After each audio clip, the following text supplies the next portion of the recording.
Good morning. I'm Ariel Rivers.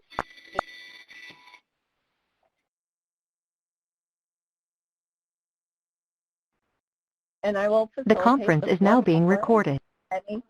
NACD Urban and Community Conservation webinar on the Headwaters Farm Incubator Program, Cultivating Farms and Future Stewards. We will record this webinar and post it on NACD's website along with a PDF of the presentation for future access. To share widely with your networks and anyone who may be interested in seeing this or previous presentations. You should be connected online to see the presentation, and you can access audio via your computer or by phone. Please check your confirmation email for additional details. All lines are muted except for the speakers. I'll open the chat area after the presentation so you can type in your questions and comments, and we'll address as many as we can. You may want to write down any questions to add to the chat box later. With the Adobe Connect system, slide transitions will take a few seconds, so please do not worry, it is your.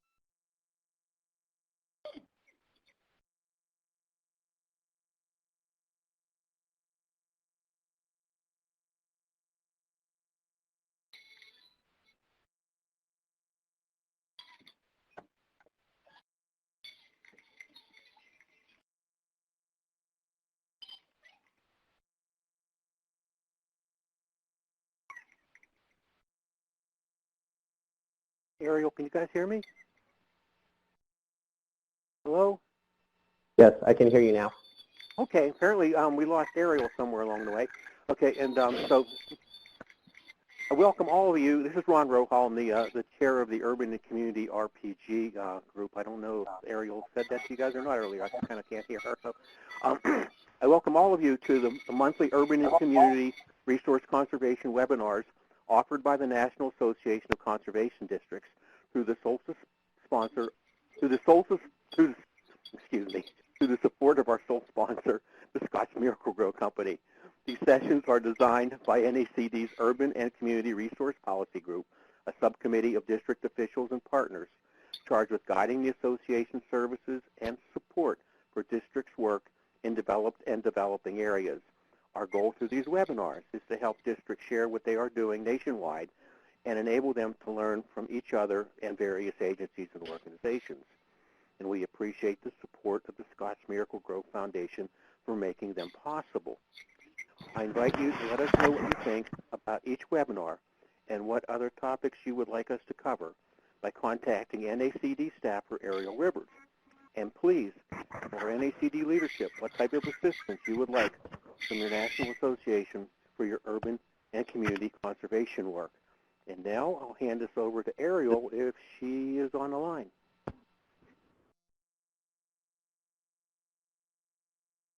Well, I don't hear.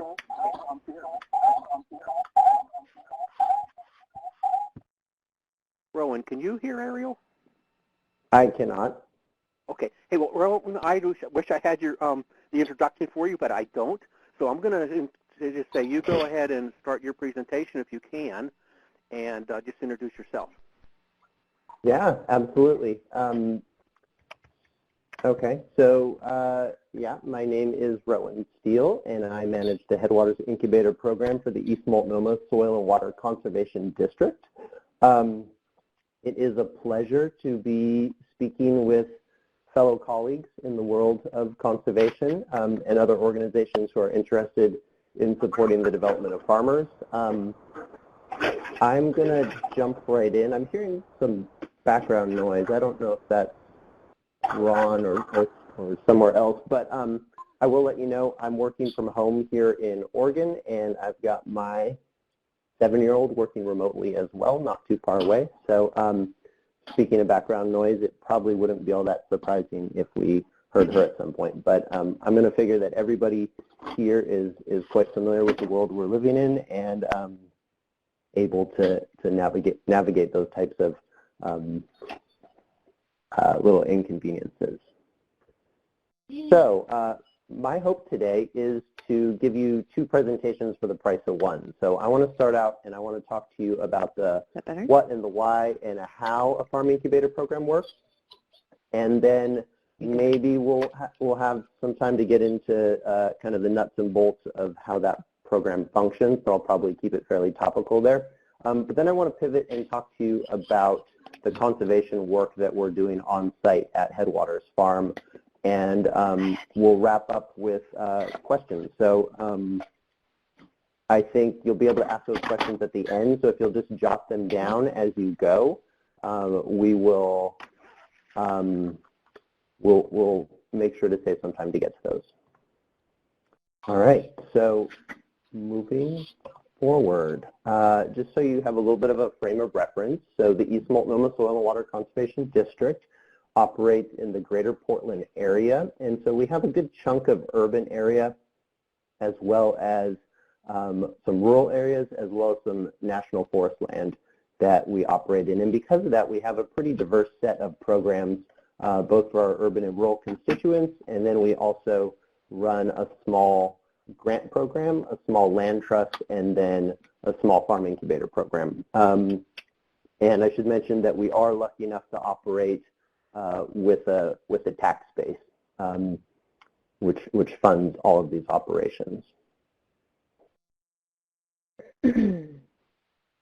So a good place to start in my mind is, what is a farm incubator?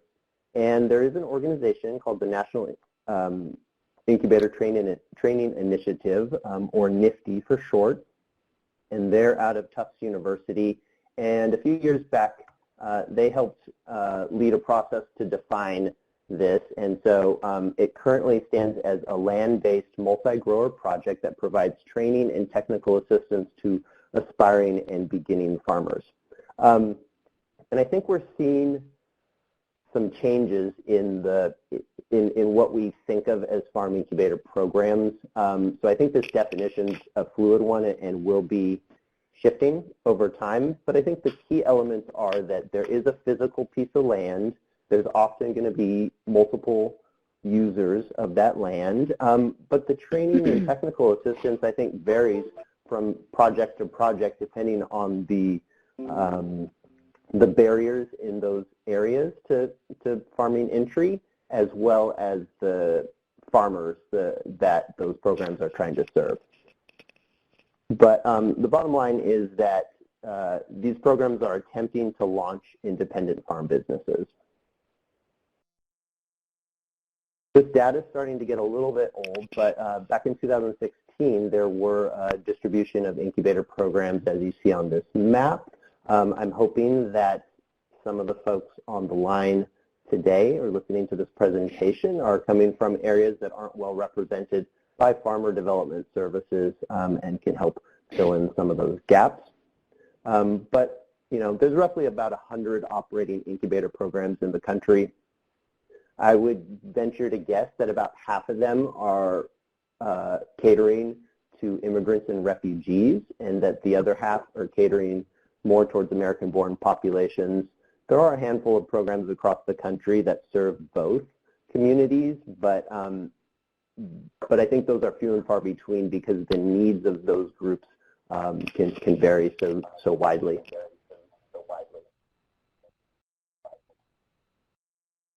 So a question I get asked often is, why would a conservation district be interested in supporting beginning farmers? And I think there's a lot of different ways we could slice this.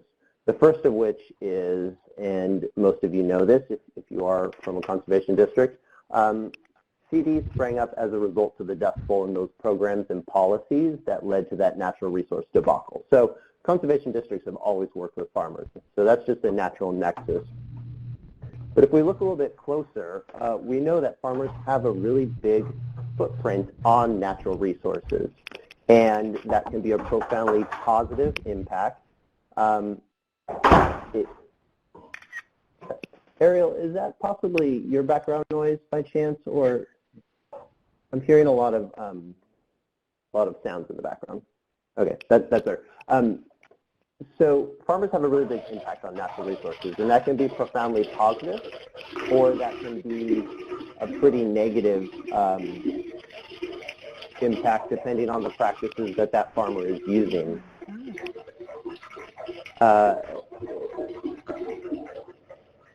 Yeah, I'm not sure if others are hearing that, but it sounds like dishes being washed or something. I apologize if that's happening. So what better population to engage than beginning farmers, folks who have a long tenure of farmer development, of land management in their future. So then lastly, and then I think folks know this already, that there is an aging farmer population across the country. Here in Oregon, average age of farmers is 60. And the bigger question being, what's going to happen as farmland changes hands? So it's expected that 2/3 of Oregon's farmland is going to change hands over the next 20 years. And there's certainly a lot more farmers aging out than we have coming in. So who is going to be managing our land? Who is going to be producing our food, fuel, and fiber if we don't backfill that? But there's other ways that we could look at this, and there's definitely a financial impact of a strong farm community. So according to the USDA, every dollar generated on a farm equates to $20 within the community.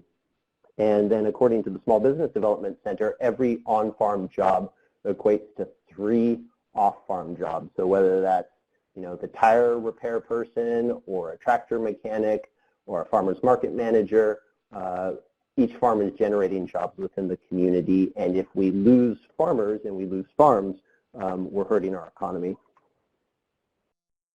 But let's also not lose sight of the elements related to social and racial justice. We all know that that farmer development can't be separated from land access because land access is inequitable, and it's been that way by design. Here in Multnomah County, which is Oregon's most diverse county, white people own 97% of all production land. And that's a national trend. And for example, back in the early 1900s, Black Americans owned 14 million acres of farmland across the country. And then within 100 years of that, about 90% of that land was taken through a combination of shady but often legal efforts as well as acts of terror. And we've seen that with other BIPOC groups dating back to white people's arrival to this community. So I think that it's really important to keep that social justice element in mind, as well as name the fact that communities with the least access to land often has the highest need for culturally appropriate, nutrient-dense, fresh produce, which is why it's critical to support food and seed sovereignty efforts and culturally relevant food distribution programs, and to be in service of community-driven resiliency undertakings. So at Headwaters, we're trying to do all the things that I just mentioned. We're trying to have positive impacts on all those areas, but at its core, Headwaters Farm is really a conservation project, with our goals being to increase the number of new farmers and keep farmland in production, and then make sure that it is well stewarded. So here is a virtual tour of Headwaters Farm, a brief one. It's a 60-acre property that the district purchased back in 2011. The impetus for the purchase was kind of threefold. It had been in nursery production for the past 45 years, and nursery operations can be very impactful on natural resources, and this site was no different. It was beaten up, and I'll have some pictures later on in the presentation to illustrate that. And so we wanted to improve those on-site conditions. There's also a huge threat to farmland in Oregon, and it's not to a classic conversion. We have very good land use protections in this area. Our threats are often to legacy estates, which are sometimes called shadow conversions, where somebody with means might purchase a production farm, build a really big house on it, throw some llamas on the farm, cut some hay, do some activities that keep that farm on paper active, but lose the actual productivity of that farmland. So we wanted to make sure that the site wasn't lost to that type of usage. And then lastly, we wanted to explore what it could look like for a farm incubator program to utilize the space. And so my position was created in October of 2012, and then we had our first cohort of farmers join us in 2013. And I'll speak more to that shortly. So of the 60-acre property, the area in green that you just saw highlighted is about 36 acres, and that is the space that we lease out directly to program participants. We also have a host of different facilities and resources on site that our farmers have access to, which I'll get into later. That 2-acre gray square in the middle of the bigger green square is an in-holding property, which is our neighbors, which we have a good relationship with, but we go all the way around them. Another feature at Headwaters Farm and its namesake is the North Fork of Johnson Creek. And it's one of the reasons that we purchased the farm. Again, the resources were pretty rough, and farm production went all the way up to the creek in certain areas. This is a tributary to Johnson Creek, which is a famous urban watershed that goes through Portland.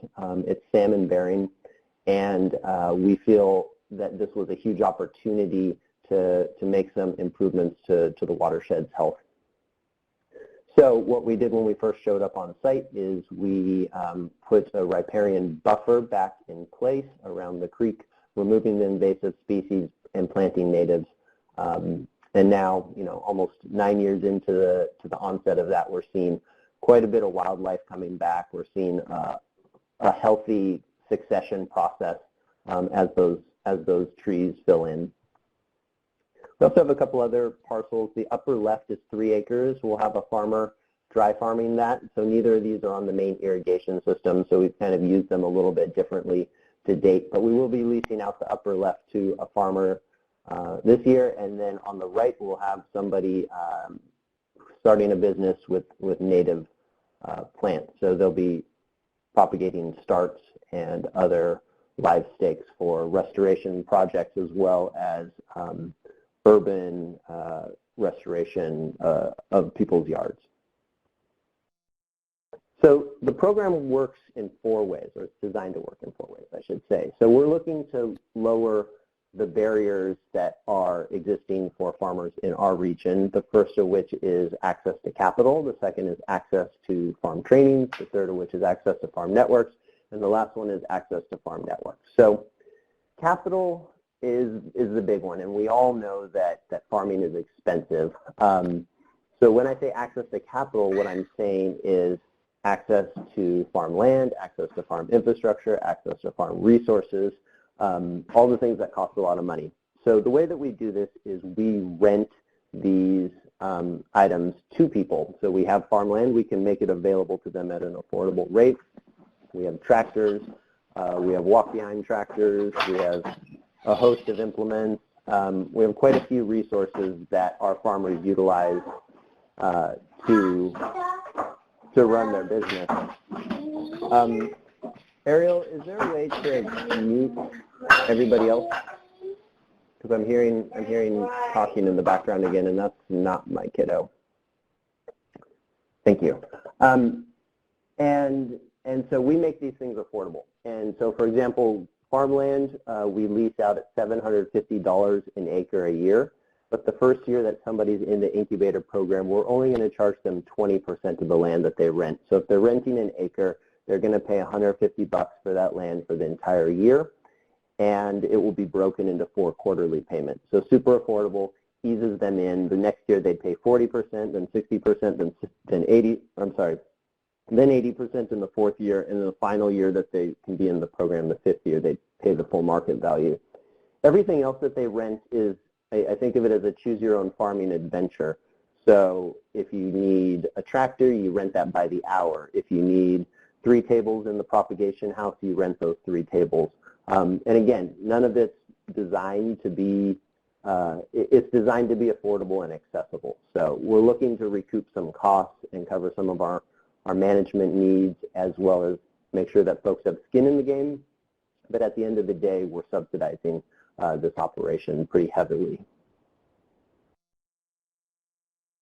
In terms of farm trainings, I won't get too into the nitty-gritty, but we do a host of kind of group work sessions like the one that you see here. We'll bring in experts to talk about various topics that are relevant to our farmers, but most of the learning happens either as kind of a custom curriculum that we develop with our farmers based on what their specific farm needs are, or in informal learnings from farmer to farmer or peer to peer. So a lot of times people don't realize how important it is to have a robust and intact farm community to support a farmer. And because all of our farmers are coming from non-farm backgrounds, if they don't have that community intact, they're effectively reinventing the wheel with every important decision that they make. So I would say that this is what we do best, is we put beginning farmers really close in proximity to other beginning farmers, and they start to share ideas, they commiserate with each other, they celebrate, they do bulk purchasing, they support each other at markets. There's just a high level of cooperation, and there's a really high degree of mutual investment in aid. So I really love the fact that this is something that's so key in an incubator model. And I would recommend that anybody out there who is looking to develop their own program think about ways that they can help foster better community and better engagement opportunities. So the last barrier that we've identified in our area that we're seeking to address is access to markets. And we're just starting to dabble in this area. For the past year and a half, we've had a standing booth at the Portland State University Farmers Market in downtown Portland, which is a world-class farmers market. So we have a triple booth there that we can use year-round, that we can send our farmers to, and all the infrastructure is provided, the tents, the tables, the signage, a lot of the key stuff. The farmers show up with their produce, some tablecloths and baskets in their cash box, and they're good to go. We've had interest from other farmers markets to replicate this model, because these farmers markets are seeing the same thing that we're seeing. A lot of their vendors are aging out, and they want to make sure that they're supporting the next generation of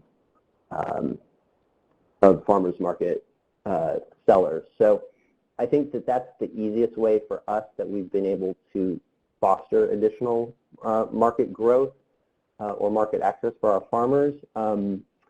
But there's other things that we've thought about in terms of building relationships with chefs and sous chefs.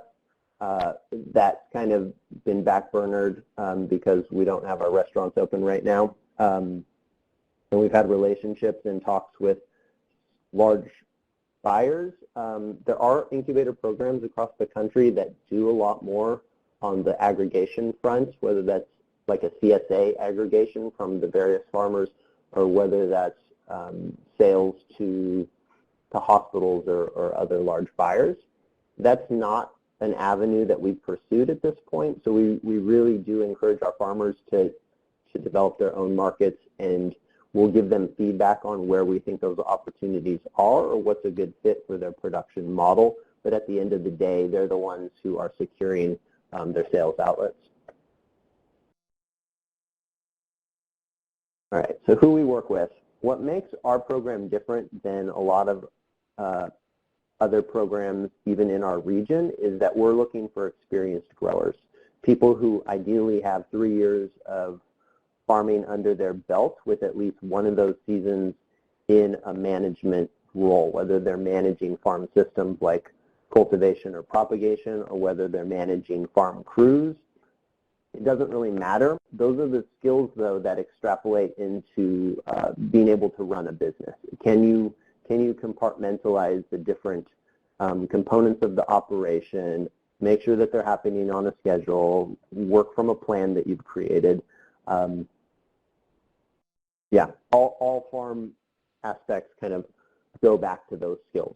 So that's who we're looking for. And I've got an infographic a little bit later that I think helps show where our incubator program fits in the broader scheme of farmer development. But I'll give you a little spoiler alert. We are not a silver bullet. We are just one tool in the bigger tool or the bigger ecosystem of what it takes to help develop new farm businesses. Excuse me. So as I kind of alluded to earlier, we offer the program to folks for up to 5 years. So somebody is accepted to the program, they stay with us for up to 5 years if they choose to. We sign a year-to-year lease, but we're effectively saying, hey, we'll work with you for the next 5 years. And when we first started, we brought in 5 farms the first year. And then the next year, we brought in a few more farms. And the next year, we brought in a few more farms. And we call those our cohorts. And the idea is that as people graduate out, they're making land available for the next round of farmers to come in, as well as our existing farmers, they're able to expand. This year we're going to be working with 19 farms. This is by far the most farms that we've had to date on site. About 60% of our farmers are female, and a little over a third of them are farmers of color. And both of those are trending up, and we've made an intentional effort to work with these groups.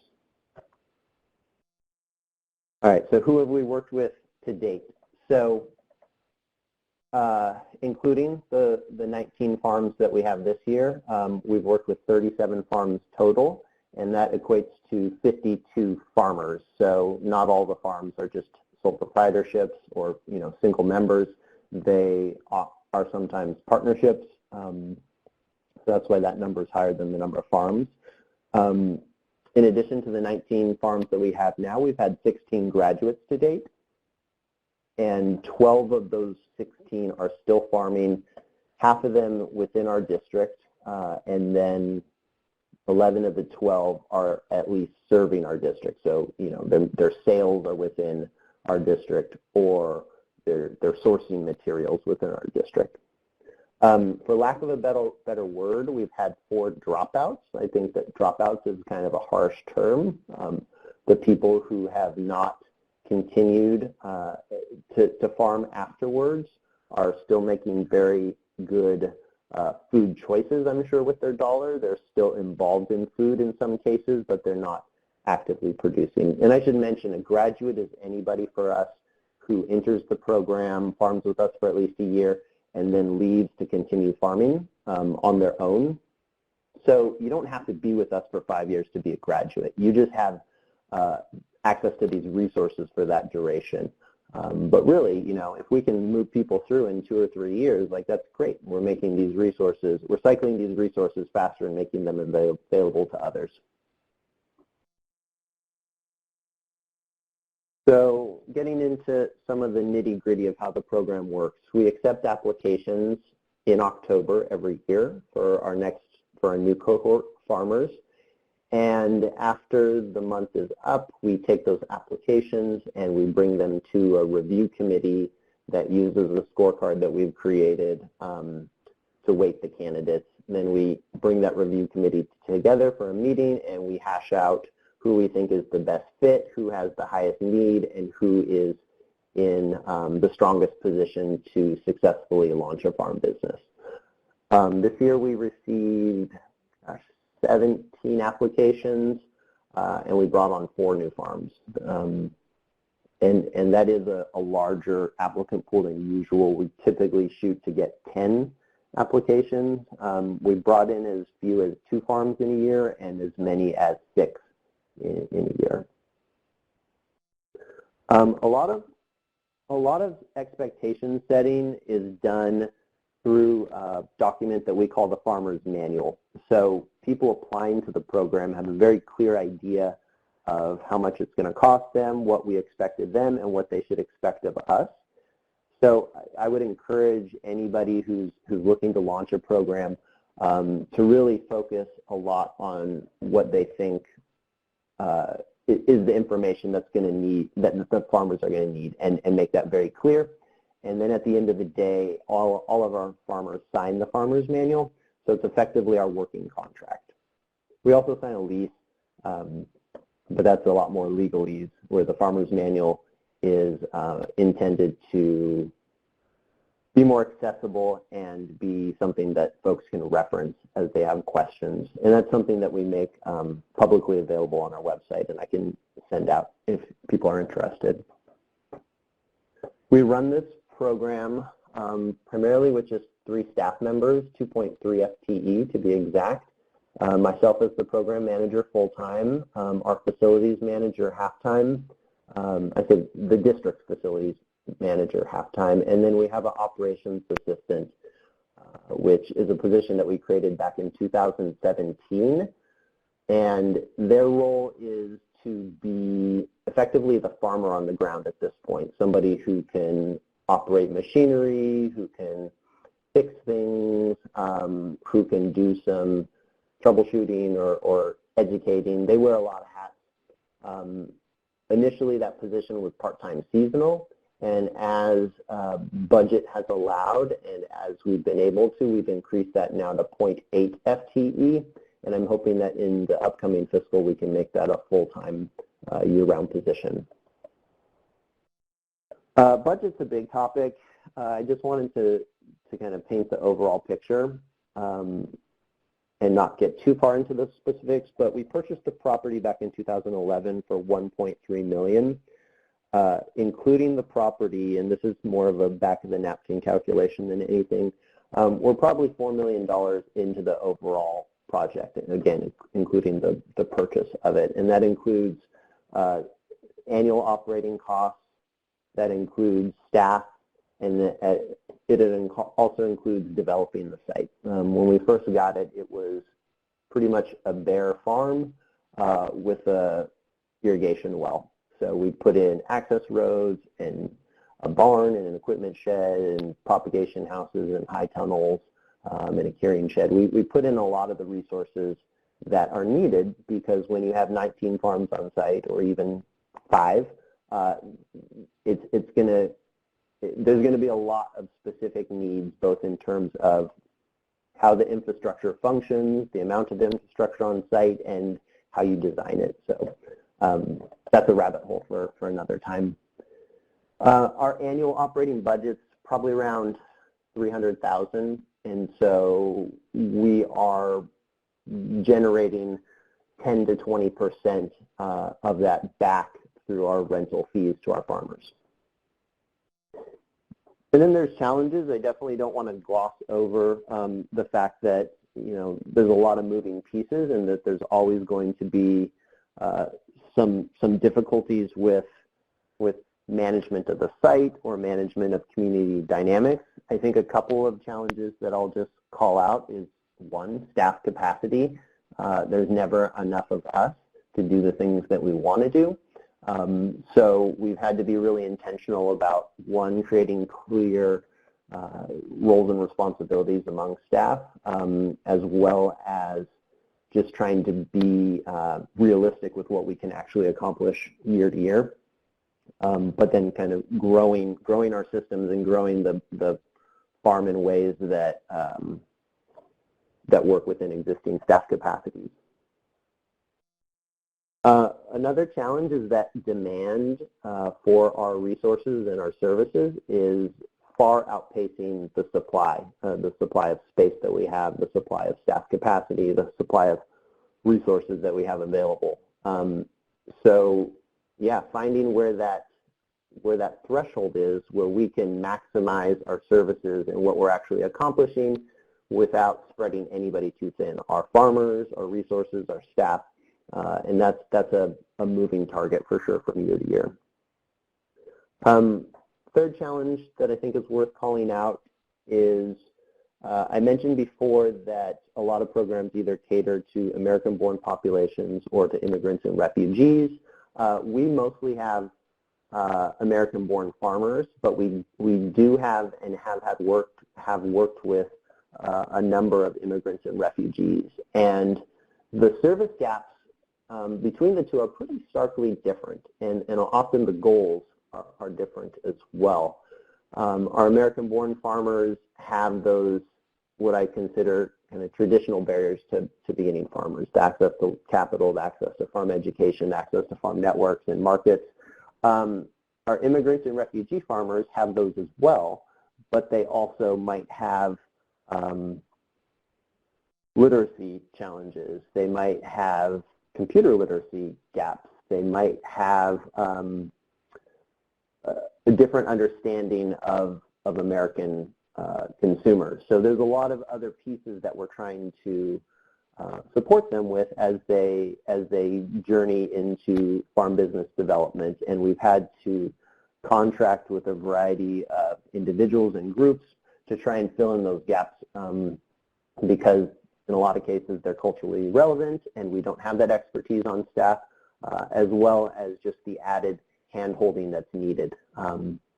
So yeah, thinking about who your program is serving is a really key piece of developing an effective incubator program.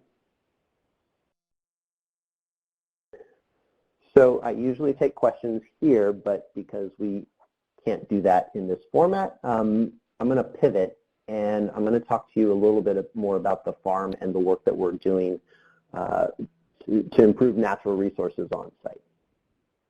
And also kind of give you a little bit better history and visuals of the farm.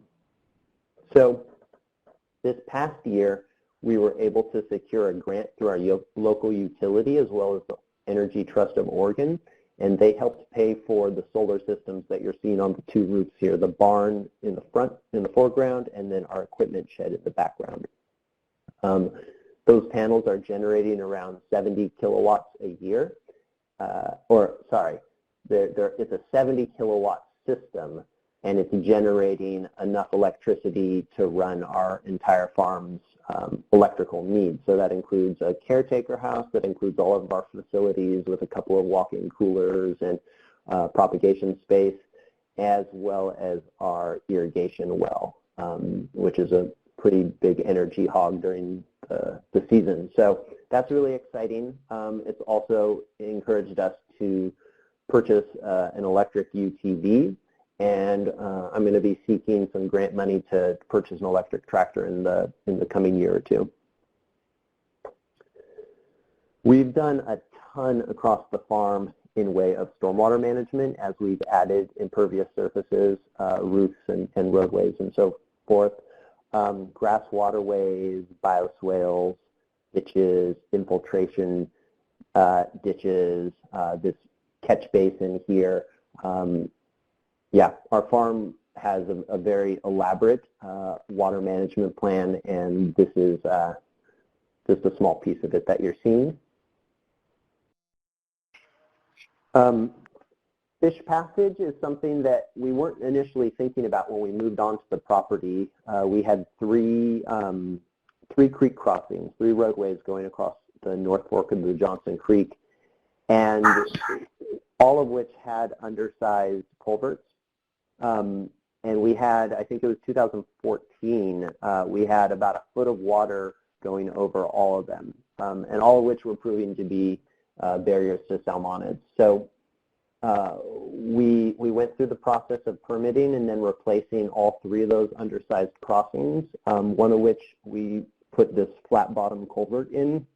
The second crossing we removed entirely because it wasn't needed.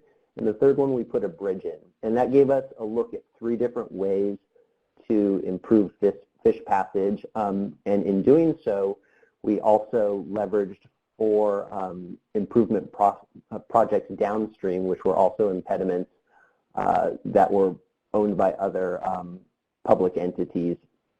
So in theory, this whole reach should be open to salmonids when that final project is done, I believe, this year. So we're really excited for that. Pollinator habitat is something we've spent a ton of time on. We have a half mile or so of native pollinator hedgerows that we've installed, all without chemicals, as well as almost a ½ acre of pollinator meadows. What you're seeing here is an annual pollinator meadow. It's a system that we've actually gone away from because it was very labor intensive. We were getting these amazing blooms for a year, and then we were getting pretty good blooms for another year, and then the grasses and the clovers would take over. So we had to reset it every 3rd year. And that just was proving to be too much work. So we've shifted, and what we're doing now is planting only perennials. and we're doing that into a landscape fabric on a 2-foot grid pattern, and then covering that with mulch after it's all planted out. So the downsides are we are using plastic. The upsides are we're getting still amazing blooms with a diversity of blooming periods throughout the season, so there's always forage for natives, native pollinators, I should say. We've got sections where we're using natives exclusively for our pollinator habitats, and then we have non-native ones as well where we have other plants that are beneficial to insects. And then, of course, soil health has been a big focus of ours. This is what the property looked like when we first purchased it. That is a native arborvitae forest in its natural state. You can tell the soil is bare. It's unhealthy. You can see some big erosion channels that have developed. When we first purchased it, you would have been hard-pressed to find earthworms anywhere in this, and I can tell you because I dug around looking for them. And using primarily cover crops as well as just partnerships with our farmers, we've been able to rehabilitate a lot of this. This is another picture from when we first purchased it. Again, nursery operations sometimes drive on the fields for harvest at wet times of the year, so you can see a ton of compaction, a ton of bare soil at times of the year when there's a lot of rain. And here's one last picture. We effectively had an ephemeral creek going through the farm in the wintertime because the soil was so compacted, because the tillage had been so heavy that particle size was really small, and that soil had become really hydrophobic. So this doesn't exist anymore. It looks a lot better. So cover crops have been a key tool that we've used to restore soil health. We use it, our farmers use it. It's something that I'll run every 6th year on every plot. I'll do heavy summer cover crops, but we do require our farmers to do winter cover crops every year on any bare ground that's not in active production. This is a sorghum Sudan. This is probably my favorite summer cover to grow. I'll do that with a clover growing down below it. So we can prep ground in spring, sow the clover and the Sudan grass at the same time, let it get rained in. The Sudan grass will grow like crazy all summer long with almost we don't irrigate it at all, so we get very little rain in the summertime here, but we'll still get 4 to 6 feet of growth with 2 mowings in it, and then that will frost kill. Whatever foliage is left, it will frost kill, and the clover will fill in. So what you're seeing here is a red clover. It's a perennial, so we can leave it in this clover indefinitely. It will both reseed itself and come back anyways.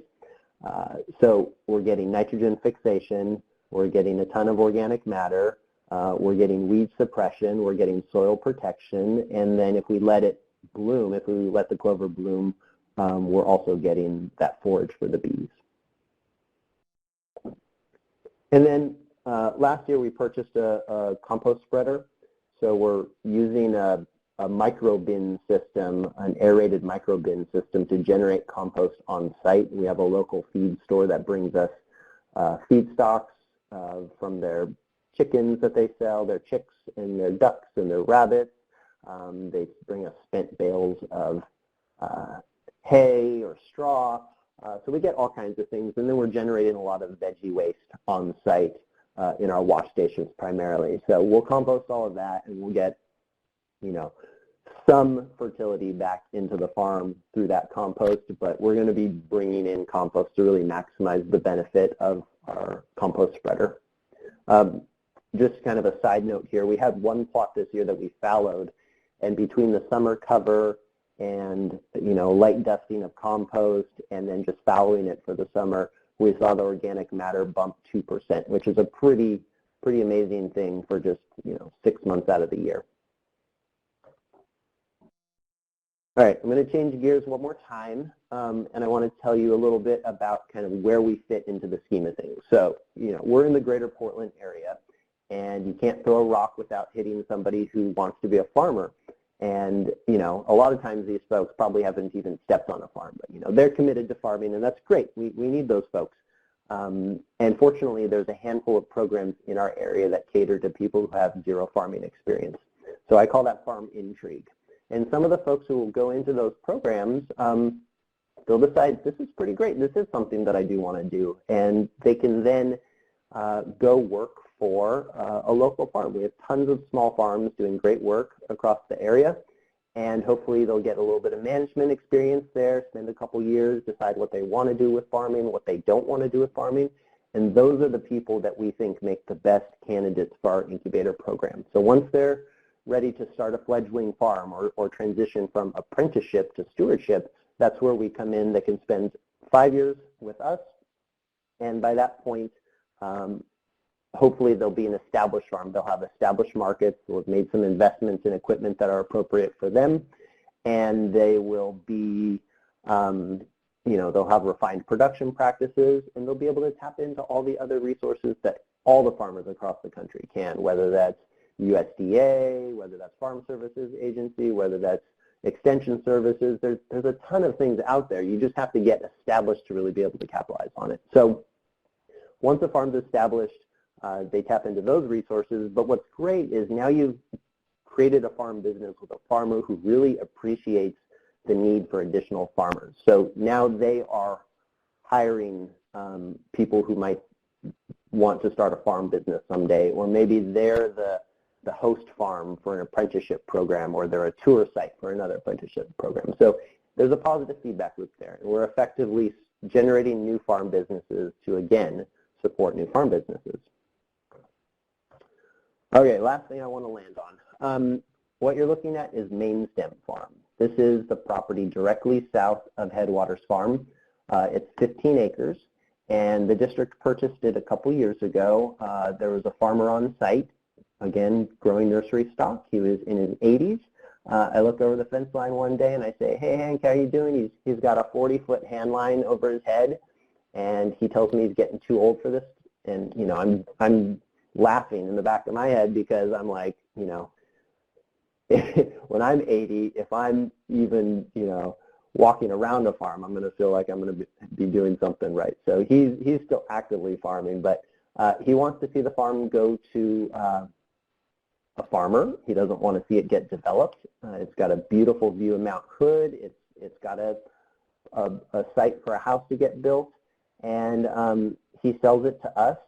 And long story short, we lease that land to one of our program graduates, who then makes some of the space available to a couple of other graduates, as well as some space inside her propagation house for one of our current farmers who needed some extra. So it's a satellite of graduates, effectively, of Headwaters Farm. And we did the same process that we did when we bought Headwaters. We protected the on-site riparian habitat.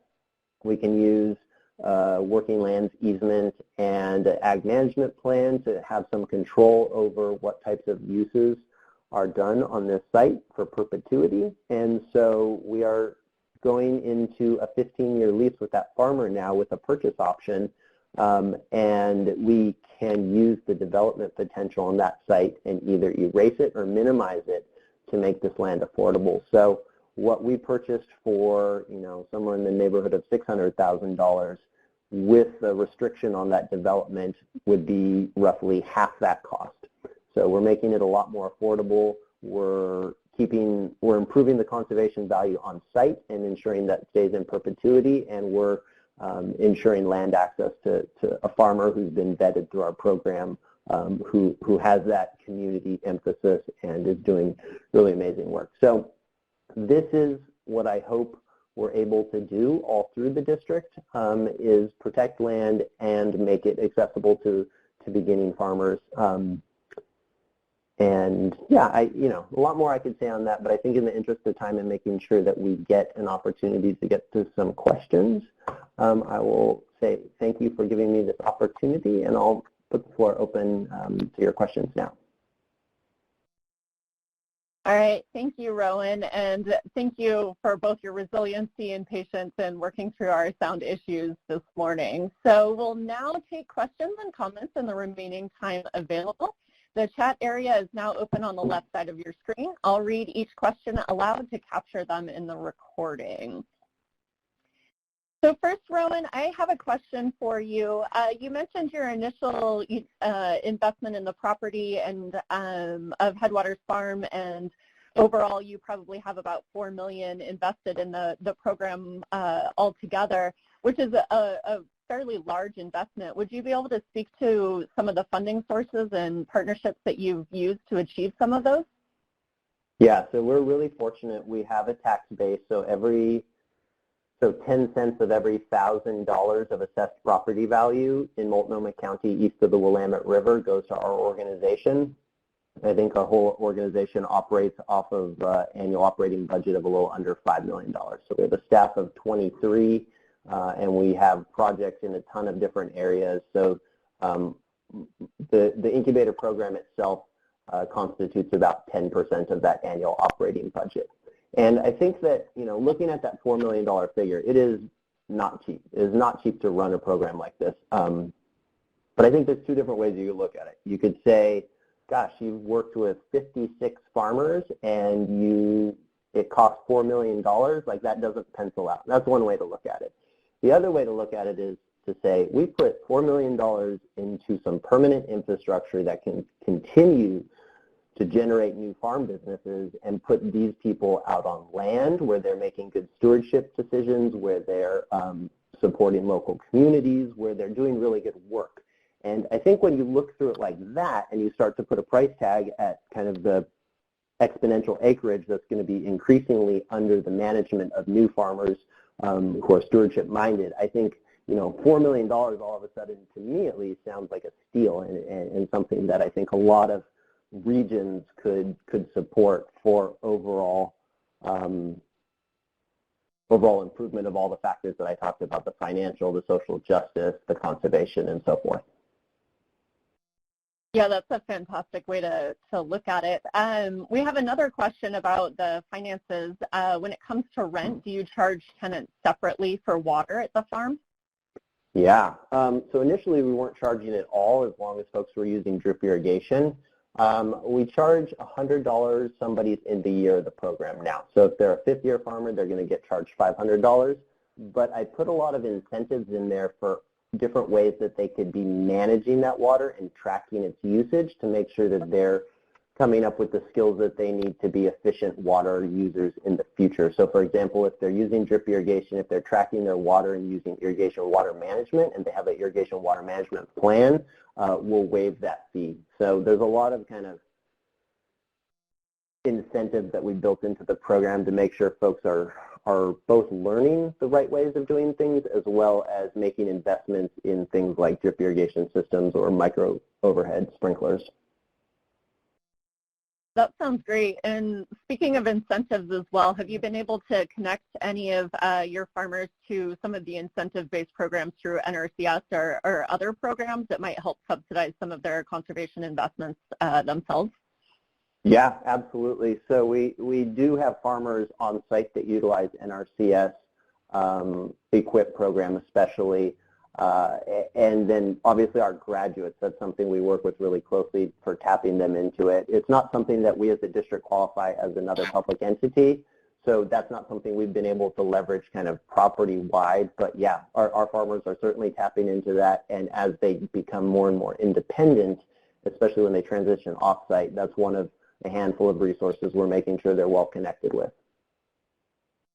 Excellent. And how long after purchasing the property were you able to host your first year of beginning farmers?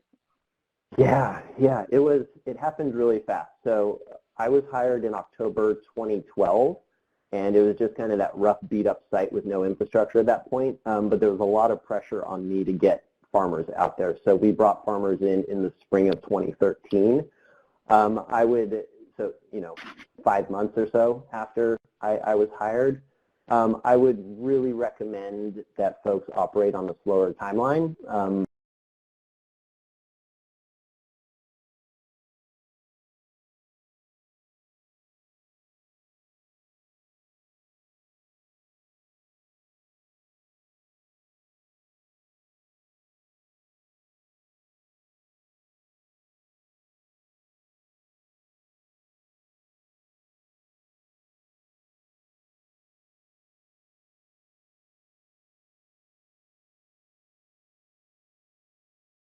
The conference is now being recorded. Infrastructure. Excellent. And Rowan, can you still hear me? It sounds like we might have lost the audio, but if you can, we have one last question. What is your number one piece of advice for a CD looking to start an incubator farm? Yeah, I can definitely still hear you. Can you guys hear me? Okay. Yeah, it sounds like the audience said yes. Okay, cool.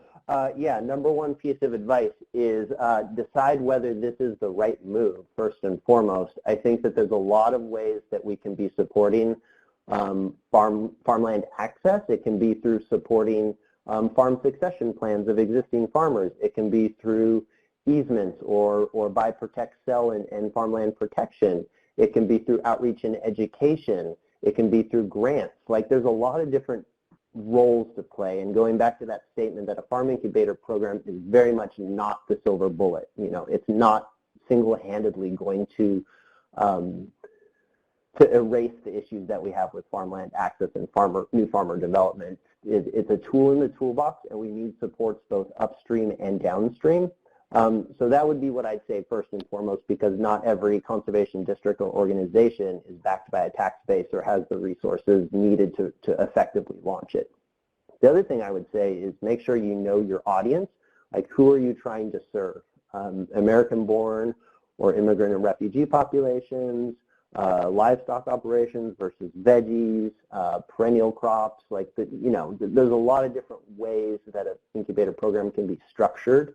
And this model that we've done is just one piece, one option. There's so many more ways that you could do it. And I think if you look at the incubator programs across this country, you'll see that everyone is different. But if you're really just starting out and this is something that you're committed to doing, reach out to the National Incubator Farm Training Initiative, and they've got some technical assistance that they can connect you with. There's some case studies out there. There's all kinds of lessons learned. So don't operate in a vacuum. Connect with the broader network of other incubator programs to try and ease your way in. Excellent. Thank you, Rowan. And can you repeat just briefly again the name of the incubator network? Yeah, it's NIFTY, so National Incubator Farm Training Initiative, and it's out of Tufts University. Excellent, thank you. And then really briefly again, the amount of grants, the percentage of grants and main partners that you receive those from. So we don't work with, we have received like 0 grants other than other than the grant money that we've gotten to put in our solar installation, but the Natural Resource Conservation Service and the Farm Service Agency are 2 USDA programs or entities that have resources to beginning farmers. And, don't feel like you have to capture all of this right here, right now. Feel free to shoot me an email, and I can send Ariel a list of some links as well to send out to everybody. Yeah. Perfect. Thank you, Rowan, and especially thank you for the advice for conservation districts that may be considering these type of projects. I think that's really helpful. And as Rowan mentioned, I'll send out the link to both the recording and any resources that he has to share this afternoon. So with that, we're just about out of time. So thank you again for Rowan for all of his efforts in this program, as well as for his patience and ability to move through this webinar with all of our sound issues. So I'd like to end with a few reminders as well. We are hosting our annual meeting February 1st through 10th, which will feature plenty of opportunities to learn more about conservation district work broadly, as well as urban agriculture conservation projects. And the NACD Urban Agriculture Conservation Grant Initiative is accepting applications through February 15th. You can see additional information on our website, as well as register for an upcoming information session that we'll hold on January 25th. And finally, be sure to check out NACD's Urban and Community Conservation webpage, which features information on various urban projects, backyard conservation, and links to past webinars. So make sure to sign up for our publications as well if you do not already receive those for all the latest news on our activities. And remember to register for next month's webinar, which will feature the Parks for Pollinators program administered by Michelle White of the National Recreation Park Association. So thank you again, everyone, and have a great day.